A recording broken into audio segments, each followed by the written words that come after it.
Two BAPS Swaminarayan temple Gadhpur. BAPS Swaminarayan મંદિર ગઢપુરમાં તમારું સ્વાગત છે. પધારો પધારો પધારો, તમારી યાત્રા સફળ રહે. નમસ્કાર મિત્રો, ફરી એકવાર આપનું હાર્દિક સ્વાગત છે આપણા નવા વિડીયોમાં. તો આજે મિત્રો આપણે આવ્યા છીએ સ્વામિનારાયણ મંદિર ગઢડા. તો તમે જોઈ શકો છો આપણે અત્યારે જઈ રહ્યા છીએ સ્વામિનારાયણ મંદિર. તો આ તમે જે જોઈ રહ્યા છો એ છે મંદિરનો મુખ્ય દ્વાર. તો ત્યારબાદ આપણે ધીરે ધીરે આગળ જઈશું. તો અહીંયા ખૂબ જ મોટો મંદિરનો દ્વાર છે. તો ત્યારબાદ જેવા આપણે એન્ટર થઈશું તો ત્યાં આપણને જોવા મળશે ફુવારા. તો અત્યારે તમે જોઈ શકો છો આ ફુવારા અત્યારે ધીમે ધીમે શરૂ છે.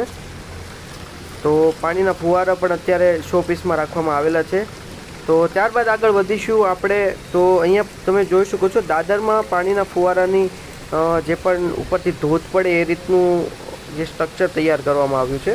તો આ તમે જોઈ શકો છો અત્યારે પાણીના જે દાદર છે દાદર ઉપરથી પાણી વહે છે.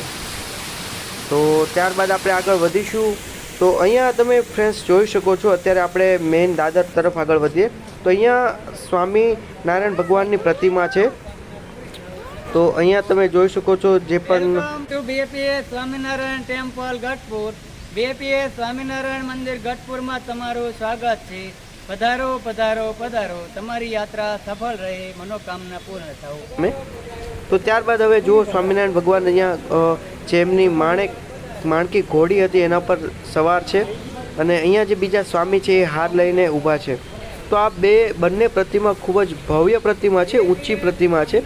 તમને વિડીયોમાં લાગશે નાની, પણ તે ખૂબ જ મોટી પ્રતિમા છે. ત્યારબાદ આપણે મંદિર તરફ આગળ વધીશું. તો અહીંયા જોઈ શકો છો બુક સ્ટોલ છે. તો બુક સ્ટોલમાંથી તમારે અહીંયા કોઈ પણ પુસ્તકોની ખરીદી કરવી હોય તો એક તમે કરી શકો છો. ત્યારબાદ ભેટ કાર્યાલય છે. ત્યારબાદ મંદિરનો આ મેઇન ગેટ છે. ગેટ તરફ આપણે આગળ વધીશું. અહીંયા તમે જે જુઓ છો એ રૂમના ઓરડા છે, જ્યાં કોઈ પણ ભાવિક ભક્તો રહેવા માટે આવે તો એમને ઉતારો આપવામાં આવે છે. તો જેને ભગવાન શ્રી સ્વામિનારાયણ દેવા ખાચર, જીવા ખાચર. તો ત્યારબાદ આગળ વધીશું.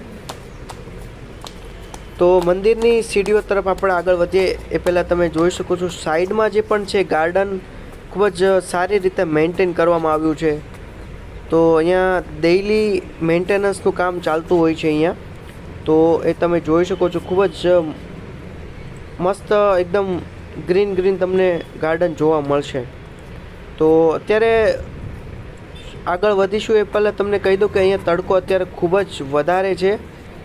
તો અત્યારે કેમ કે અત્યારે બપોરના અમે જ્યારે આવ્યા તો બપોરના 12 વાગી ગયા. તો ખૂબ જ તડકો છે, ગરમી પણ એટલી હતી.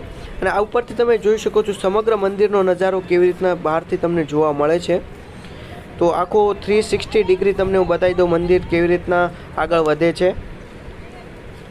તો ત્યારબાદ આપણે મિત્રો આગળ વધીશું. તો અહીંયા બીજું એક તમને અહીંયા જે રસ્તો છે એ અભિષેક મંડપમ છે.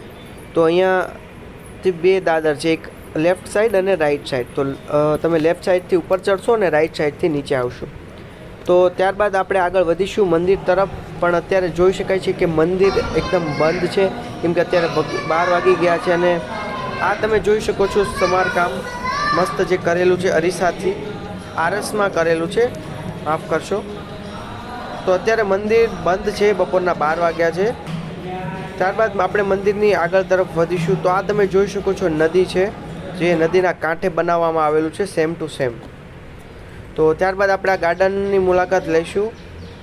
તો ગાર્ડનમાં તમે જોઈ શકો છો ખૂબ જ સારી રીતે મેન્ટેન કર્યું છે. અને આ ફૂલ પ્રૂફ તમને બહારથી મંદિરનો નજારો બતાવી દઉં. આ તમે જોઈ શકો છો અત્યારે તડકો પણ ખૂબ જ છે. તો હવે આપણે ધીરે ધીરે આગળ વધીશું. તો આગળ જતાં આપણે જોઈશું કે અહીંયા જે પણ મંદિર છે એનું જે તમને કહું ને કોતરણી કામ ખૂબ જ સરસ રીતે કરવામાં આવ્યું છે. એકદમ જે એક્સપર્ટ કારીગર દ્વારા કરવામાં આવ્યું છે. અને આ તમે જોઈ શકો છો અહીંયા ભેટ રૂમ છે. તમારે કોઈ દાન ભેટ ડોનેશન કંઈ લખાવવું હોય તો લખાવી શકો છો. ત્યારબાદ આપણે આગળ વધીશું. તો અહીંયા જોઈ શકો છો બધી કાર પાર્કિંગ એરિયા છે. તો કાર પાર્કિંગ એરિયાથી બાજુમાં જોઈશું તો આપણે પ્રસાદ ઘર છે. તો અહીંયા આપણે પ્રસાદ લઈશું અને પછી આપણે પાછા બેક ટુ ધ ઘરે જઈશું.